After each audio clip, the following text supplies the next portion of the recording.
Hi, welcome to Brown Girl Book Lover, and welcome to our Under the Radar, where we explore books and we talk about writers that you should be knowing and you don't know enough about.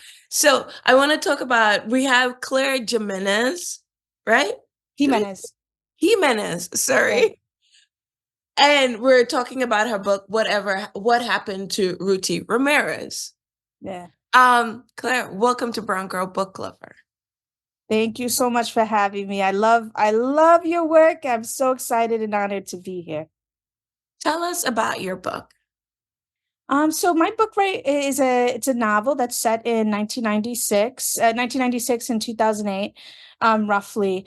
And in 1996, a young girl goes missing, a 13-year-old girl named Ruthy Ramirez, and her family sets out to find her, but they don't. And until a decade later, it's 2008, the sisters are sitting down and one of the sisters is watching a reality TV show and calls her other sister Nina and says, there's a woman on TV. She looks exactly like Ruthie, and so they try to figure out, is this her?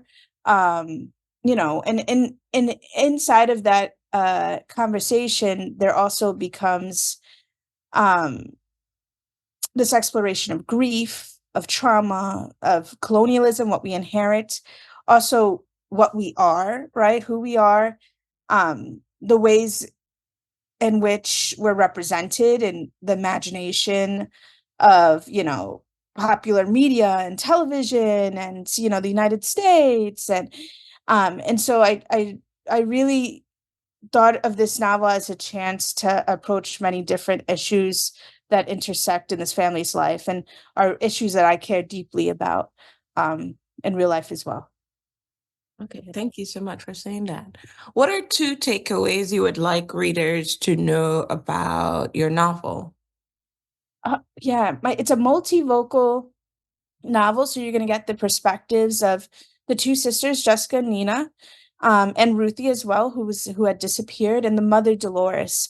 And these perspectives sort of rotate as we try to figure out what happened to Ruthie.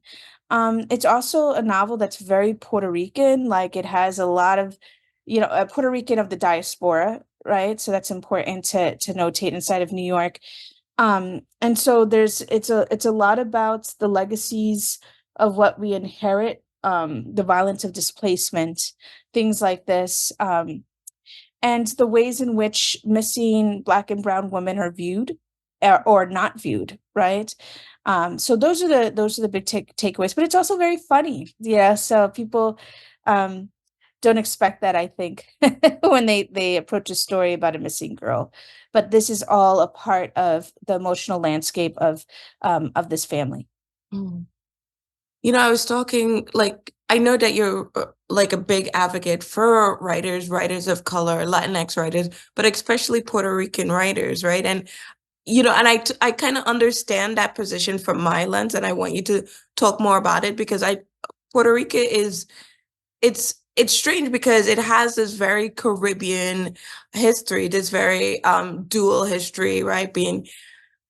But the thing is that it is a colony of the United States as opposed to other Caribbean islands. So it has a very specific history and it's still a colony, right? Yeah. So can you talk about that a little bit? I know that's a lot, right? And talk about the importance for advocating for like specific like Puerto Rican writers. Yeah, I think it's such an important and complex conversation, and I think the first thing is that there's the ways in which Puerto Rican diasporic writers are marginalized, right? So writers who are living in the States or abroad in other countries, and there's also the ways in which Puerto Rican writers in the archipelago, right, are marginalized. Sometimes very specifically because of language, because the work is written in Spanish, and even when you think about the ways in which awards in the United States go to English language only, but yet Puerto Rico is a part of the States, even though we know that it is a nation of itself, right? And a people with its own distinct history, and many people who don't want to be a part of the US, right? But there's ways in which, because of language, writers inside of Puerto Rico, from Puerto Rico, are marginalized because of circumstances, the ways in which um, uh, the island the austerity measures have gutted those institutions, and but there's also really rich uh, communities and organizations and writers in the archipelago who are doing beautiful work. I'm thinking of Nicole Cecilia Delgado, for example. There's so many, like you could just I would go on and on. But anyway, so that's the situation, you know, with Puerto Rican writers in the archipelago and the diaspora. As somebody who's writing from the diaspora, what I'm thinking a lot about is the history of displacement and the violence that comes with it, right?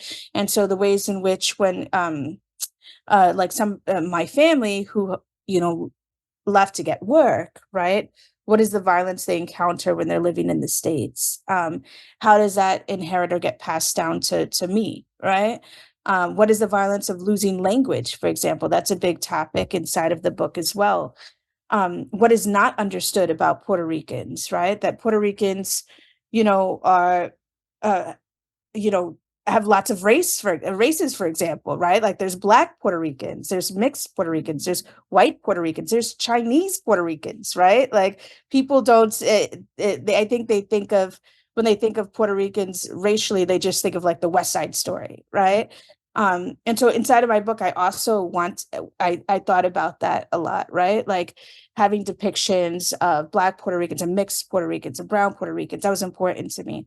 Um, I thought about, I think that this is you know, that history of colonialism is really just so vast and complicated. Mhm. And it's important to read a lot of these different authors because there's not one monolithic experience. There's, you know, so many of us are coming from so many different backgrounds, and the more voices that are available, right?